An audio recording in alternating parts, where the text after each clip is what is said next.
Everything is falling perfectly into place for the New York Knicks as we have now seen the team move a lot around and also start to see some serious updates on key injuries, while also seeing Mike Brown doing the thing that Tom Thibodeau never did, especially now after a controversial move that Mike Brown did speak out on. There is a lot going on with the Knicks 2 games into their NBA season, and we are going to go over all of it, guys. But real quick, before we do that, if you are part of that 56% that's not subscribed to Knicks Digest, what are you doing, man? This is the place to be for all New York Knicks content every single day. So you want to make sure to be subscribed and have those post notifications on so you don't miss out on a single Knicks update all year long. But let's jump into the video, guys. There is a lot to talk about on the Knicks because, look, here's the thing. When we look at this Knicks team, we have seen a whole lot is being done differently from the times of Tom Thibodeau being here. Mike Brown has gone out there and done a lot of the right things in a lot of the right ways that has led to fans being super happy. The biggest thing, has been the lineup changes and the fact that he is experimenting with the lineups.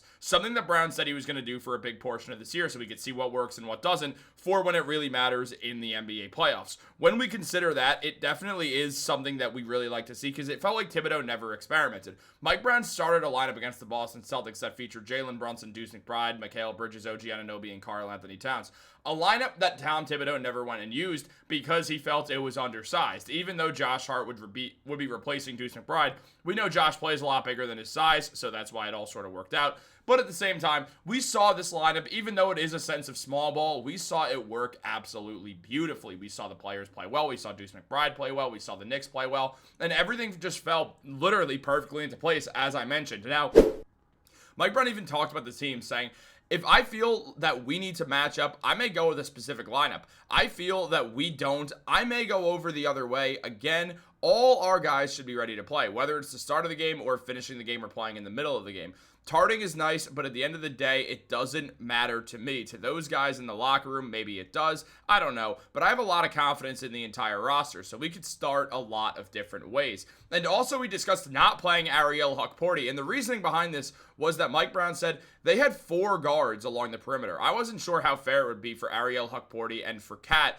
to guard one of those guards to start the game. We feel like we're extremely versatile, and we play in a lot of different ways. Now, that was a big question mark because Ariel Hukporti started in Game 1 for the Knicks this season, played quite well, and then didn't play in the second game. He got a DNP, which was very surprising that the Celtics play small, and that is the reason why. And Mike Brown said he's going to switch things up. He wants to see everybody go out there and perform, so that does make some sense. And we even saw him say it here that he started Deuce over Hukporti because the Celtics did play those 4 guards. And Hukporti played quite nicely against the Cavs as well. His 2 primary defensive matchups were, Evan Mobley and Jarrett Allen. Now, Jarrett Allen, he had 3 minutes and 34 seconds of matchup minutes and led Allen to having 0 points, 1 assist, 1 block, and 0 for 1 from the field. Meanwhile, in the 2 minutes that he guarded Evan Mobley, Mobley had 5 points, 2 turnovers, 2 for 4 from the field, and 1 for 2 from 3. So Hukporti held their bigs to 5 points as the primary defender. He played quite nicely. Obviously, Mobley did shoot 50% from the field and got 2 shots down, but he did shoot the ball a lot in that span.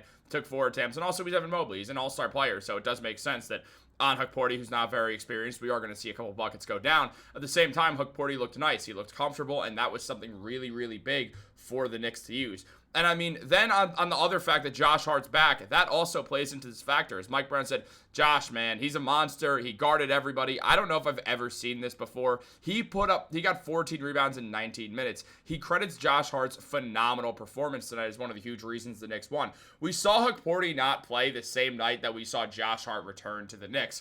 Hart missed the majority of preseason after falling on his back in the first game of preseason and dealing with some lower lumbar spasms. So it wasn't a major injury, but it was something the Knicks want to monitor carefully because it's his lower back. The Knicks want Josh Hart fully healthy throughout the season, and they don't want him aggravating that back injury. Because of all that, the Knicks did ultimately decide that they were going to be moving forwards with using Josh Hart in this lineup. And look, there's definitely a lot of sense to ending up and using Josh Hart like this, and it did work. Josh totally had a phenomenal game. There's a great usage of Josh Hart. We saw him play really well in the pace and the transition and move the ball well and fast, and everything fit really well. He did technically, in a way, take Hukporti's minutes, which has fans a little bit curious about what exactly is going to happen with Hukporti long term in regards to the minutes thing. Now, with Josh Hart, he was asked about his 14 rebounds in 19 minutes. He said, I knew the offense was going to be a little bit shaky, so Josh Hart doing the classic jokes that he does. And when we look at the Knicks just against the Boston Celtics as a whole, we saw everyone play well, including we saw Tyler Kolek go out there and have another nice game where in 13 minutes he got 4 assists. He also hit a shot as well that he added on. But for Kolek, it was the passing once again. When the Knicks ultimately did lose out on Malcolm Brogdon to retirement, Tyler Kolek got thrusted into this role. Now, Mike Brown, as he said, everyone should be ready to play at any point of the game, and Tyler Kolek has now been inserted in the first 2 games of the Knicks season, and he's played quite nicely. He's getting assists, he's running the floor well, he's giving them a ball handler, he's pushing the pace.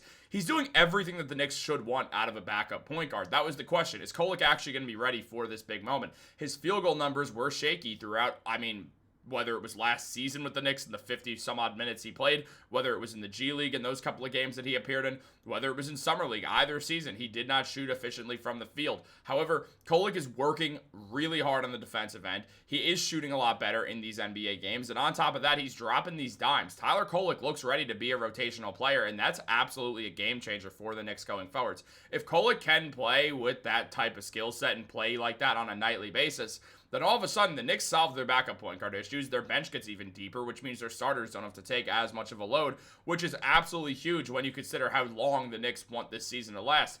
This isn't just a couple month season here that ends in April. The Knicks want their season to stretch into June, into mid-June. And in order to do that, you do have to have your team really ready to go. It's just one of the things that you have to do. And Tyler Kolek giving them more depth is absolutely integral for this to go down. Now, on top of that, we've seen Mike Brown mix up these lineups a lot, which is exactly what we want to see. And Mike Brown said he does that because of how versatile the Knicks are, and also said defensively, we can be a monster of a defensive team as a group. I think our guys know it, and we get the ball off the glass, and when we get the ball off the glass, or we create a turnover with our activity, we just have so many weapons and so many guys that can push the pace. We want to be able to attack before that defense is set. We showed flashes of it tonight. We've just got to try to string it together now for a little closer to 48 minutes. So Mike Brown, really, really happy with what the Knicks have been able to do thus far. And they are playing his style of basketball. They're getting turnovers. They're moving the ball quickly. And their defense has been very good. That was a big question when Mike Brown replaced Tom Thibodeau. How is the defense going to fare? Because Tibbs is a good defensive coach. Well,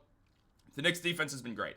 They've looked great defensively, and something they're doing that Thibodeau's Knicks didn't always do is it feels like they're turning their defense into offense more often, which is huge because they're getting a turnover or a defensive rebound, and they're moving. They're getting out there and moving. They're not setting up their offense so they could run a double pick and roll for Jalen Brunson. They're not doing that trying to create switches. They're trying to create sets. They're trying to get out and get moving so they can get those corner threes, those spray threes, as Mike Brown calls it. It's absolutely excellent basketball, and the longer that continues to happen and the more it continues to flow, the more the Knicks are going to continue to flow as a team. Everything looks really good for them going forwards, and it is really, really looking like this team has something here that they're going to keep building on. They're 2-0 already going into this season, and they look like the best team in the Eastern Conference. They didn't beat the Cleveland Cavaliers or the Boston Celtics once last year in the regular season. They went 0-8 against them. Well, now the Knicks are 2-0 against them. So we're seeing change. We're seeing it in the best way possible, and it feels like everything's falling perfectly into place. But what do you guys think? Let me know in the comments down below. Like this video, subscribe, turn on post notifications. Have a great day. Go Knicks.